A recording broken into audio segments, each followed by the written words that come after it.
keep an eye out for that. If they can play a clean first 20, 25 minutes, I do like Soniqs' chances of trying to get some stuff done in this game, but to slip once or twice, and this is going to be a 2-0 in Gaimin Gladiators' favor.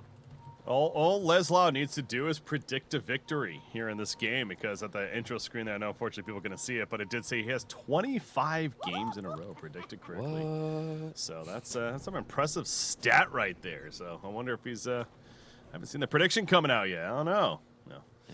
Putting it all on the line. It's like, guys, I got Enigma. It's a free win. I mean, come on. This is like one of the best performing heroes in the game right now. Most banned at this event. How did they not ban it? I mean, unaddressed the first game. I keep going back to that. But yeah, this time around, they second pick it. And certainly a lot of value to come out of that. Of course, the black hole, that's where Star Spirit will have to be careful. The black hole protection as well. Yes. In terms of zipping in. We should probably talk a little bit about like what the expectation is on the sniper and what made him a good pick. I think one big thing to note is the Undying can't be anywhere near him early on because Tombstone's just a feed. Right, that's one nice thing. The sniper can quickly just chip away at that, and there's not much you can do to stop him. They are slow to get on top of Sniper until a few items in. We already mentioned the Morphling doesn't want to participate too early. Brewmaster doesn't tend to rush Blink anymore, so it's all on Storm Spirit to be able to get that gap close. Oh my. That's not the place to be. Nope, Tofu's dead. There's a body block and assisting. First blood going the way of Fata. On a little rebound. Snapfire. Yeah, he'll use that well. This is the type of hero that's nice to pad him up on stats a little early on. And it looks like they are going to pair the Marcy with the Sniper. Like this choice, actually. Marcy is a killer-type support. She wants to be on a lane that can convert. And Enigma's not really a hero that wants to do anything but dominate CS, right? Deny, hit creeps. Anything else just feels like you're not playing to what you want to do. Immediately, Mamasesh is rebounding into the back lines, going after that Rubik, but you are. Yeah, but he's feeling some pain. That's the problem, right? Like, if you rebound to the back line, Sniper's like, no, wait, you were meant to be my front line. Yeah. Protect me. Please, that looks gonna carry me far. I move at 285 movement speed. God. Battle of the Spirits in the middle lane. Storm versus Ember. Fun to watch. There's been arguments over the years about like who's more favored in this matchup. I think it's a skill-based matchup. It can really go either way on the lane. Beyond that, you know, rotations can be done by both spirits. I do think Ember Spirit is more free to rotate ahead of Storm, as he's less mana restricted, and of course he always has the one-up of being able to refill his bot himself with a Remnant TP. In our top lane, we got the Enigma and the Snapfire going up against the Undying and the Morphling. Morphling setting up to have some pretty good farm. Of course, for Leslau, it's got to be careful not to get those Eidolon kills. And oh my god, this is going to be a dive right here with a Tombstone.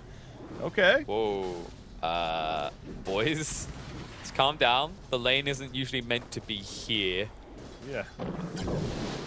Man, it's the pressure, XP maybe. denial. Yeah, so they done it because Leslau wasn't 2 yet, so they couldn't be punished because there wouldn't be Malphus. But when you do that, look what happens. I mean, this is the other reason why you want the snap up here. It just allows you to always farm Tombstone. Bot though, Tofu, oh, they'll get him. Yawar even ends up getting the kill in the end. Nice brawling coming out from the side of Soniqs.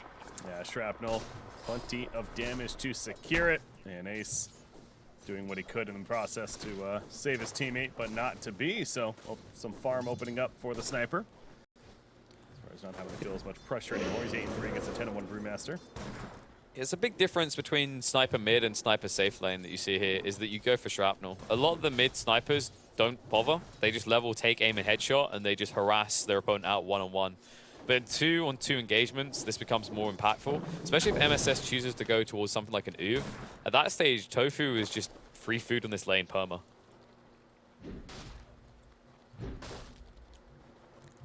Stack gonna be successful? No, because there's a block. Watching the bottom lane there, doing for the pull. So of course that sentry in there. Not gonna stack it. That will be information though for MSS that has to take care of that. Meanwhile, back to the bottom lane. The Dispose back in. Tofu having to run through that Shrapnel. Because of the Disposed placement, I mean, he's gonna survive, but yeah, having to use a lot of damage. That's up regen though. Yeah, but he's got no Fade Bolt for 5 seconds, so like, you know, you have to just show respect. Whenever Fade Bolt's off cooldown and it's not on this Marcy, you just need to back away. She does so much damage. I mean, this support Marcy, she's only got Fairy Fire. She's only level 3, but she does 67 damage.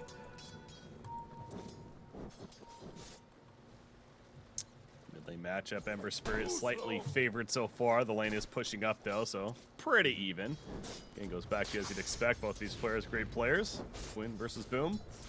Yeah, but Quinn, he kind of thrives on this idea of just being stuck in his own vacuum sealed environment against a mid one-on-one.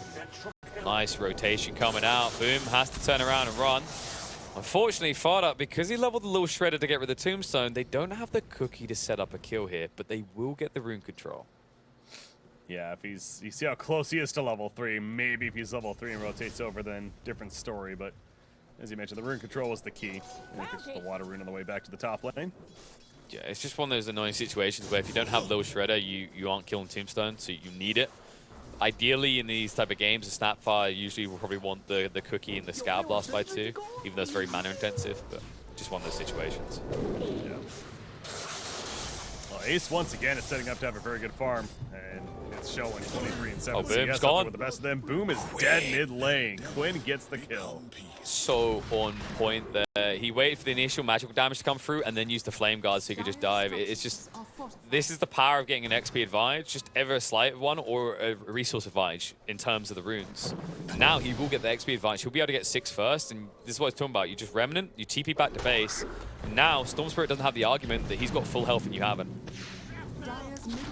Down bottom, Tofu, he's going to be fine. Another shrapnel even coming out, but Ace is the presence where he saw Sniper right there. He did not want to leave his tower because Ace was just running at the Sniper, and so he can't really get in range of getting some headshot procs up on Tofu to assist for an eventual kill. Back to the middle lane though. Storm Spirit again in trouble. He's not level 6 yet, so not able to zip zoom away, and Tofu TP not nearly in time. So back-to-back deaths on the Storm Spirit. That stings. TP's on cooldown. Yeah, really good play there by Quinn. At the last moment, he didn't walk into the Remnant, so he kept the Flame Guard going. If that pops, maybe you don't have enough damage, or there's at least a turnaround opportunity for Tofu to strike. Just small details like this by Quinn. Guy's so on point, man. Like I told you, if you give him an even matchup, one that's like skill-based, he'll usually come out ahead. It's one of the big signature elements of Soniqs' playstyle. And he'll even get more kills now. And this has turned into a little bit of a chain feed. I'm worried they're giving way too much over to this Ember. Yeah, that seemed, I mean, unfortunate certainly for the Undying, understandable coming in for some more control around the mid lane, but yeah, just kind of walks on up. It's like, all right, I'm going to kill you Undying. Accept it, please. Thank you. And back to the mid lane to continues farm. So yeah, 3-0-0 start. 2 of them on the start screen. That is the big key, certainly. Bottom lane for diving. Yeah. It's just funny watching how this combo can just dive a tower and maybe make a brew kill happen. Like you rebound in, you dispose him back, and then he has to deal with a level 3 shrapnel to walk off. Not a fun lane for this Brewmaster. And this is more appropriate for Soniqs. I think Ace was a big, impactful part of why Soniqs were crushed in that game 1. This time around, Brew's the one who's suffering. I mean, well, he's had some good farm early on, but I think, yeah, as you mentioned there with the level 3 shrapnel now in play, it's becoming certainly much more difficult to get that efficient farm. But the net worth, you know, he is slightly behind the Sniper. Should start maybe building a bit more of a gap. Ideally, if you're Soniqs, the scan, by the way, on this bounty rune up here. Oh, you are. They found him. It's okay, though. You've got a Marcy to save the day. Just needs to drag him away and then turn around and kill him. What a fun hero. Sidekick saves the day from the best sidekick in Dota 2. Yeah, now that really is going to increase the gap now. So just talking about how he's at least keeping it close and not doing too shabby. But no, now with the death, now Sniper will start pulling ahead quite a bit against that Brew.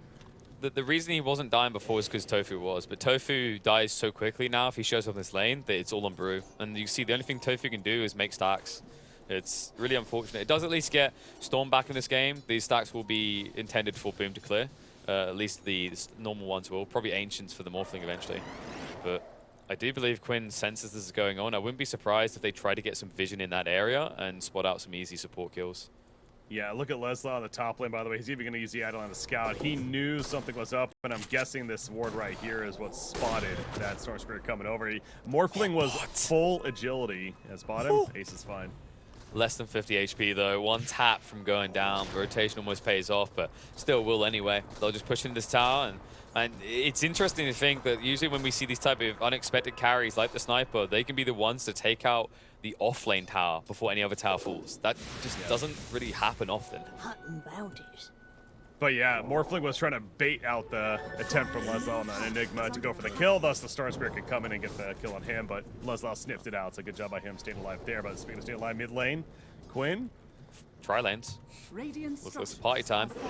As the DD on Quinn, though, they need to be careful about how they trigger this. MSS is going to be saved by the cookie for the moment. Nice drag back into a double stun, though. Quinn is going to pursue this, but Morphling has arrived. Both supports and Soniqs will be cleaned up. Ember does still get out. And they did force Dyrachyo to come down here, so this is the moment where Leslau needs to get as much push getting done on the top lane as possible. Yeah, you see him already. The Eidolon's attacking and just trying to spam down this creep wave, heading down to the tower, but no, he's not going to get the most time because they're already rotating over. It's going to be a smoke play. I mean, that's respectable as well because they left Dyrachyo mid, so it's maybe not expected for him. Leslau, the black hole on the 2, insta disruption coming out though. Can't get good value out of it. And they're going to be very happy with that. No threat from Leslau now for a very long time. Mid lane? Dyrachyo should be fine.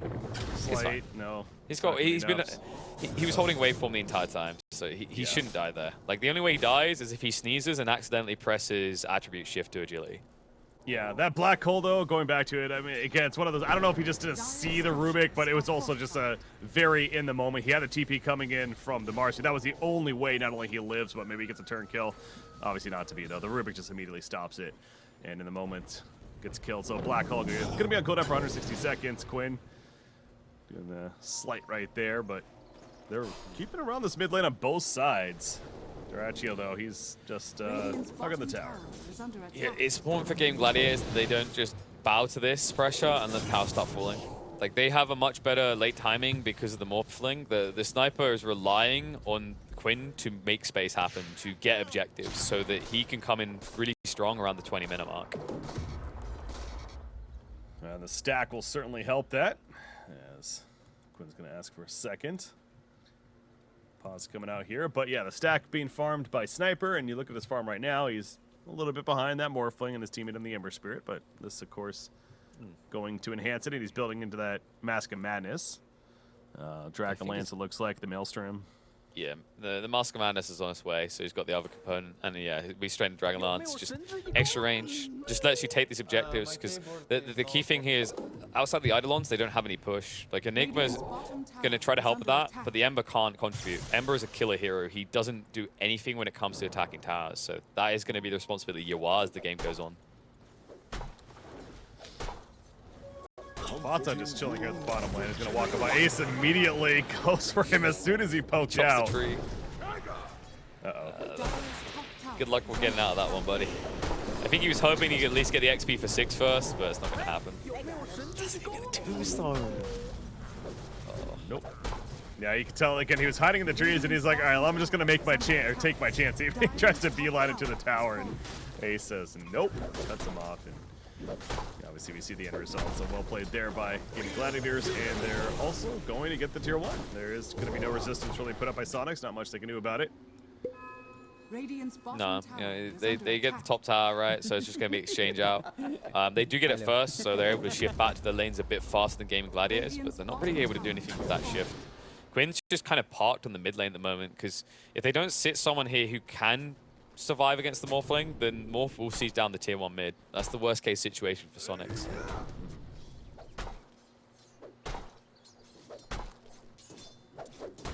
That's Morphling Falcon Blade. The Manta Style will be his item choice in terms of what he's going for. Maelstrom going for Quinn here on the Ember Spirit in the jungle. Yeah. Go back away. Black Hole's not off cooldown, but best not to take chances when you encounter a Marcy in your jungle. Something seems to be afoot at that stage.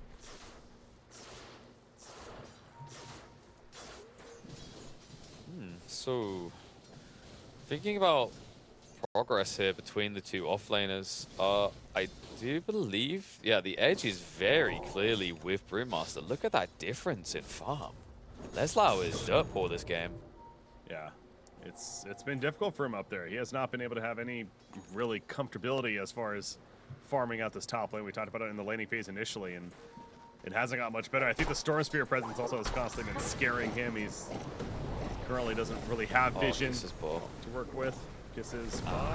Oh, he's trying to get Ace. They can still get him. They're going to force the split out of him. Quinn, he didn't commit the spirit straight away. So Ace gets out, doesn't even use the primal split. Oh, now Quinn needs to cut and run. They are. Yeah. They got the kisses. Yep. And they'll even get the kill onto the Snapfire. That's big that he didn't use something after with the Ruby coming down. I think he was waiting maybe for Cookie to come off cooldown. I feel like it should have been off cooldown though. Maybe just didn't expect that fast of a vicious rotation. It's unfortunate as well because Soniqs did have vision in their own jungle. You can see the ward they had.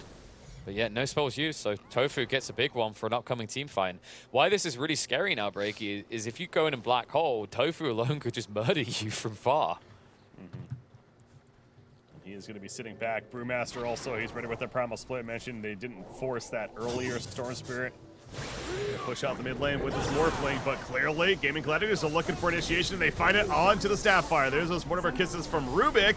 It's going to hit a couple. Include the lift onto Enigma from Ace. Going to bring him down to the second. Do they have the burst? Does he go for any kind of crazy black hole? No, there's no chance. So he just accepts death right there.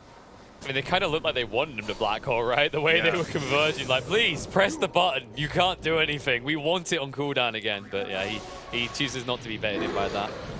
Well, bonus kill coming on the side. MSS will also be found. Quinn, just not enough poke. Even Sniper showing up to try and assist now with the assassinate.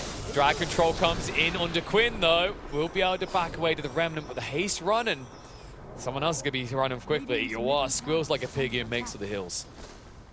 Yeah, he was, as a sniper is, you know, kind of just way in the back there, just poking in ever so slightly. I mean, I am a little surprised Quinn was so confident there, but for good reason, as we see in the end, as far as still sticking around and trying to bait in Gaimin Gladiators a little too far, perhaps. But GG, they're playing disciplined, and they now have that 3,000 net worth play. This Morphling has just continued to be on the top farm, and you also go back to that Brewmaster Ace. There's a reason he was the MVP last game. He is once again doing what he did similar to last game. He's going to build that Wraith Pact, and wouldn't be surprised to see the Midas coming out next. And we know what kind of impact they had last time. We found out. They had scanned that as well, so it looked like they were getting out clean, but not the case. And well, Soniqs, now they can take this tower. This is a very important objective that's going to open the map up for them. At that point, wouldn't be surprised if Soniqs try to get some deep wards in place.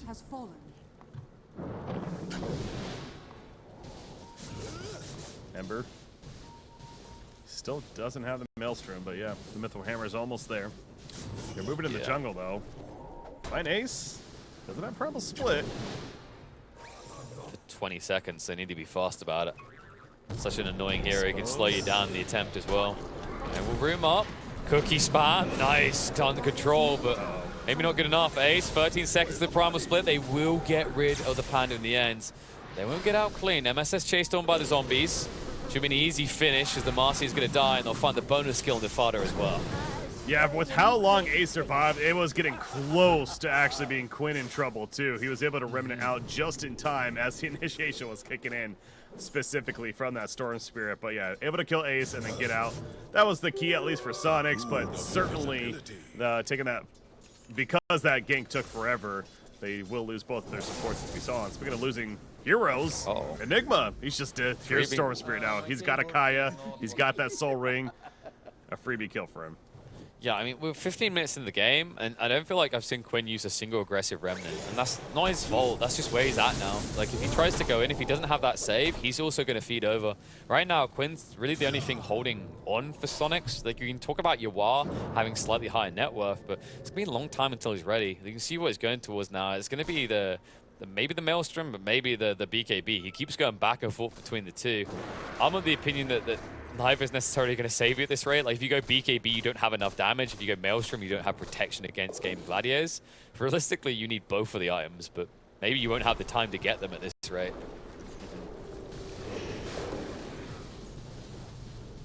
I'm not gonna lie, I got just keeping updates here. As far as don't want to say anything yet. Oh, you look at the other game. Keeping updates, and if something does actually happen, maybe it's worth bringing up. We'll see. It's so important. This one for now. It is. Yeah. The result of BetBoom Esports versus EG is really gonna set the importance of this game.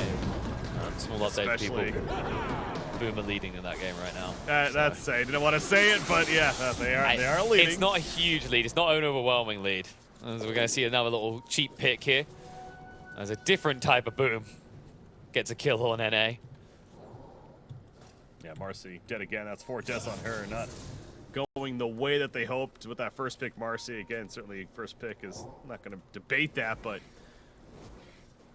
he's usually one that can survive, fight strong. Hasn't really been the case, though, this time around. Ember Spirit, though, again, it's a better game for Quinn, where last time around the last track, he got pretty far behind in farm and just was simply trying to recover for a lot of it. Never really felt his presence. We have felt his presence this time around. He is 4-0-1. He's got the Maelstrom now, but it still seems like, as you're kind of saying, you know, needing to maybe be a bit more aggressive, ideally, to really feel that impact out of him. It's that awkward feeling where you're like, you look at the POS 1-2, like, nice, 2-0-1, 4-0-1, damn, they must be doing. And then you look at the score, and you see that there's been more kills for Gaimin Gladiators, and also a huge and healthy net worth lead. It's just, it's not cutting, because this clean game for the Ember and Sniper is coming at the expense of 3 other heroes in your lineup. And if you look at the way the Gaimin Gladiators are coordinating with their timings on both Boom and Duraccio, they're going to look to start taking very aggressive fights around Roche and the remaining towers in the next 2 to 3 minutes. And yeah, really the Storm Spirit's going to be the biggest key here. I feel like Boom is just the Cayenne Sage finish. He's going to BKB. Once he gets the BKB especially, this Storm Spirit is going to be basically unstoppable outside of a big black hole from Leslau. But we already know how difficult that's proving to be, especially when you have a Rubik on the other side that's just sitting there and waiting for you to do your initiation. And again, he doesn't have his tool either. He's got his Wraith Pact, which is great, but he's now going to work on the BKB, maybe a Blink later, but it's going to be a bit longer for those items to come online. Especially considering what I just said about him not getting to have a game. He's not getting priority at all. He has to go to risky areas. So, you know, you look at this BKB, you usually feel like an Enigma can get it at a decent pace. Dream on, folks. You're going to be waiting a long time before Leslau has that gold. That net worth lead just continues to get bigger and bigger for Gaimin Gladiators. It really does. You know, seeing how they're kind of sitting back on Soniqs and Sniper, especially is farming the jungle. I figured to keep it close, if anything, but the Morphling and the Storm Spirit doing that much better, and they are hunting now. Yeah, Storm Spirit specifically. As soon as he sees somebody, that ball lightning's going to come out. And they just pinged that Snapfire's bot. That's not a high priority kill for them. What they've just pinged that for is they say, okay, Snap is not bodyguarding elsewhere. So we should be able to find a kill into an objective. And MSS, he snitches. He actually broke the smoke unintentionally there, so they won't be able to connect. Well, top lane, Tofu's still chilling in the trees. If Quinn's not careful, okay, he is going to run it away. And yeah, they were going up here, so yeah, if it wasn't for them breaking that smoke, maybe a play on Ember Spirit. But instead, they'll settle for a Roshan attempt as the Tombstone goes down. And if you're Soniqs, if they knew this was happening right now, maybe they could start heading over here and fighting this, but they don't. And so it's going to be a pretty easy one. I mean, it's getting really scary now, Breaky. There's a very big problem here. You know, you mentioned what's happening in other games. The worst possible results are starting to appear for Soniqs. We could end up with a tiebreaker situation if Soniqs don't find a way to turn this around. And although it's only a 6k net worth lead, it's a 6k net worth lead for Gaimin Gladiators at a point where Soniqs draft should be strongest, where they should be ahead. Well, that's why I started to, you know, get some insight on the other man. Because if it wasn't for this one, you know, Soniqs was ahead. It's like, because they control their own destiny. Keep stressing that. Yep. And that's what all you can ask for going to the final day. But the way this game is looking, it becomes a little more important now to pay attention. Exactly. There, so. I mean, I should emphasize that I'm not just talking about the SEA boom. I'm talking about what's happening in the LGD. Oh, I'm not even watching that one, but okay. yeah, I'm going multi-monitor, my friend. BetBoom are leading even more. Like, they're leading by 10k. No. So, BetBoom, even if they just win their series, that still forces a tiebreak for Soniqs. Soniqs desperately need to get the win in this game. That three-way tiebreaker is actually possible. How about that? All right, but okay. Focusing on this one though, Sniper. Again, he hasn't been the most active. When is that activity going to kick in? You figure as far as like the timing here for Soniqs. I mean, maybe now because you got a TP coming in from Leslau. They want to defend this tier 2. What do you do with this Enigma? Right? Like, No BKB yet. Hasn't got a blink dagger. Radiant's middle It almost tower feels like is under Gaimin attack. Gladiators have to walk into a black hole. Yeah. Radiant's middle tower has fallen. Oh, Gotcha. they're going in. Morphling, they find the sniper. They don't get the initial jump. The great cookie save initially. And he's able to BKB and stay alive. MSS, he'll die. Tombstone's put down. Ember Spirit, you gotta respect it. Remnant's away. So And the you sniper see- jump, unsuccessful, but still. Radiant's middle You see the power of the Rubik. That was a perfect opportunity for a black hole for Leslau, but he can't because he sees Tofu and he knows what will happen. He can't allow that steal to occur. This is the crippling element of this hero against Magnus, against Enigma. Rubik is a great answer for this very reason. It's making it so difficult for Leslau to even think about being part of this game. Yeah. Yeah, that Ag's on Morphling as well. He morphed into the sniper, so he's benefiting there too in terms of the attack speed. Was morphed into him, so yeah, that's something else that certainly going to keep in mind. And you saw him even damaging the tower there for a bit. That's the sniper himself. Oh, there's a black hole! Storm Spirit though on the backline, so they kill Brewmaster. He has a buyback though, keep that in mind. Yeah, Mortimer's Kisses actually takes out Rubik as well, so the stolen black hole, it ain't going to matter. And Storm Spirit's out. Salary as well. Yeah, good turnaround. Really good fight for Soniqs. Exactly what they needed. And good clutch there by Fartup, because if that black hole went on for a while, I can guarantee that Storm Spirit and Morphling were going to be on their way to that fight. Soniqs finally getting some much needed kills, and with it, an opportunity to move out, de-ward the map, and get some vision in favor of themselves. It's a sigh of relief if you're Soniqs, because that was a very tense moment right there, and a point where things could have certainly gone much different, and we could have been seeing this one getting completely out of hand. So Soniqs, good job holding. Yeah, they find the black hole. That's certainly the credit of Leslau as far as being able to get a good one off, and what's proven to be a difficult game for him to do so. And they kind of keep that net worth at bay, I suppose. But this Storm Spirit, Aegis still has him in at 30. He could definitely still reset here with the team. In fact, everyone's still up. They still have the Primal Split. Tombstone is ready to go. They're ready to fight again. Morphling forces the BKB out of Quinn, and he moves towards the Storm Spirit. And it's ping just came on Celery. Quinn needs to be careful, because Boom could finish him off. Boom goes for a different target, though. Goes on to MSS instead. So we'll be able to take out the Marcy. Interesting choice, actually. He may have been able to get rid of Quinn. I don't know if it was communicated the Remnant had already been thrown out, because Quinn was quite low. It didn't have the vision behind Quinn, though, where he did have a free kill, it felt like, on a Marcy. So, yeah, I think, and Quinn was a bit further away, right? So that's more mana use. Well, it was the fact that, like, Celery had revealed it. I thought they were going to, like, dangle him towards, but I guess in their mind, like, Marcy's A, an easier kill, and B, what could Marcy do to ruin our attempt on Ember? We've seen it time and time again with that hero. Yeah.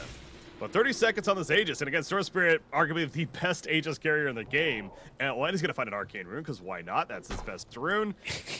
Does he just pop this and go ham? I mean, that would be something, but no, it's not going to I mean, he's got to catch up. You see those hero damage comparisons? Quinn had almost double the hero damage in that breakdown. You know, similar net worth, similar CS, but you can see that Quinn, I mean, he is breaking a sweat. He has to be everywhere and anywhere, doing everything.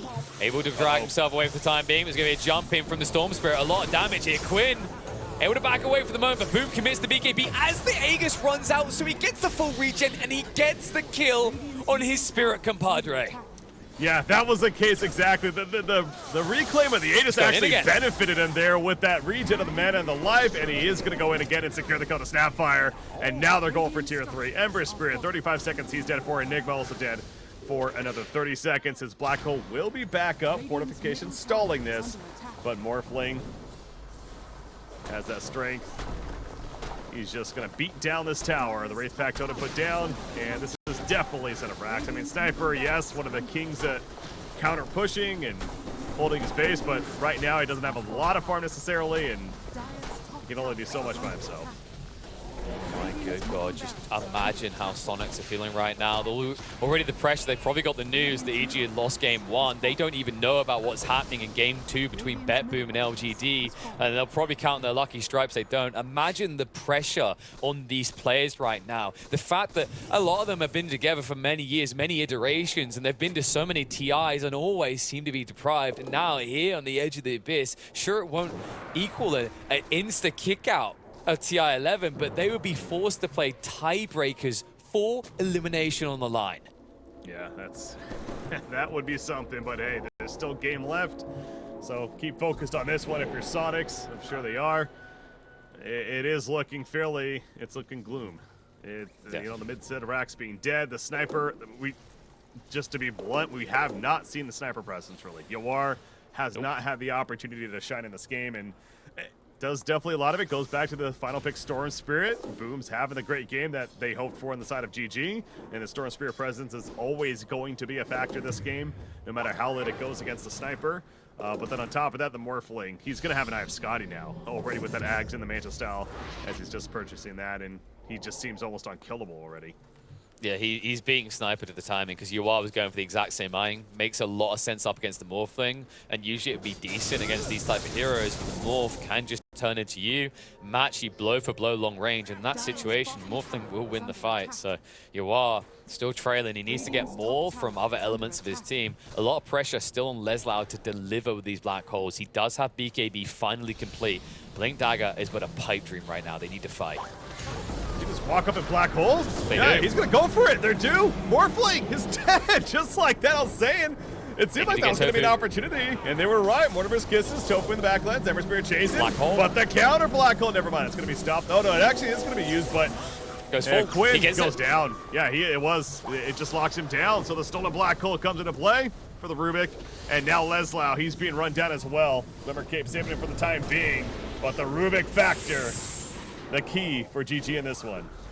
Stings, the patience as well. Tofu was waiting for that. They peel back in the tree line and they forced this frustration. Quinn had to commit hard. He goes in deep, doesn't even black hole, doesn't even BKB rather, not that it make any difference against the black hole. Just great patience out of Tofu until reinforcements are in place. And now you see the issue that Soniqs face. It's no longer just the Morphling show. It's the Storm Spirit extravaganza. What is he, level 20 as well? Another arcane rune for him. He's got Electric Ags as Vortex well. talent. And he's got the Ags, so his own black hole of sorts coming into play. It's about to get nasty. You can see it in the replay. Like, they commit everything. It's so quick, but the key detail that matters, you just see it. They chase right away after Tofu. But the lift, Tofu's so on point, and the kisses were disrupted, so they just didn't have enough left in the chamber to finish off Tofu before this. Yeah, committing for that, but Tofu, the positioning, of course, clutch right there. The Aetherland's helping naturally, and that's why he has that item to just be able to sit back and steal that black hole. As great as that was by Soniqs with the initiation, I mean, again, just the confidence there to just run in and open with the black hole, it made sense. They killed the Morphling, so you certainly can't fault Leslau for that, but that's the Rubik factor, and Leslau, he's in trouble again. Yeah, Enigma, trying to save with the rebound, that's not going to work. He's out for 45 seconds. Boom, still zip-zapping around, gets another kill. Onto the Marcy. Quinn standing his ground, Remnant Alto. Meanwhile, he runs right into Ace, who kills the Courier in the process. Yawar just sitting back. He's got a couple of auto attacks in, but he just needs to keep running. In fact, he's going to BKB TP out, and he'll be successful, but his whole team dead around him. That, ladies and gentlemen, is your POS1 sniper. He just can't do anything in these fights. They're just too fast. It's the mobility that Gaimin Gladiators are built into. Pretty much every hero is able to get on top of him, which is why Sniper is always so shy to even arrive anywhere near a battle. But the lack of hesitation from Gaimin Gladiators is what's so phenomenal here. They feel the momentum behind them, and they are not going to let up. Instead, they're going to start diving into the base, even onto the tier 4s probably, because why not? Black Hole is coming off cooldown soon, but with Enigma dead and no Blink Dagger to initiate with, you can't do anything but watch your throne die. This is the worst feeling ever for Soniqs, but it is a reality, unfortunately, for them. It looks like Gaimin Gladiators is just going to take game number 2 and secure this 2-0 unless some way, somehow, Leslau can get in here. But no, it's just GG. It's officially called. So, Gaimin Gladiators, the spoilers of sorts against Soniqs, and now Soniqs, their fate lies in these other results. And the fates are gonna likely lie in tiebreakers at this rate. BetBoom at this time of recording are leading LGD 23,000 net worth. They were coming close to ending the game already. Upside possibly is the fact that EG is at least evening up and starting to pull back against Boom. But man, Breaky, what a heartbreaking situation. Headsets have to be coming off for Soniqs, and they have to be walking towards the manager and getting the news of what's happening in the other series. Likely that we're gonna see them playing tiebreakers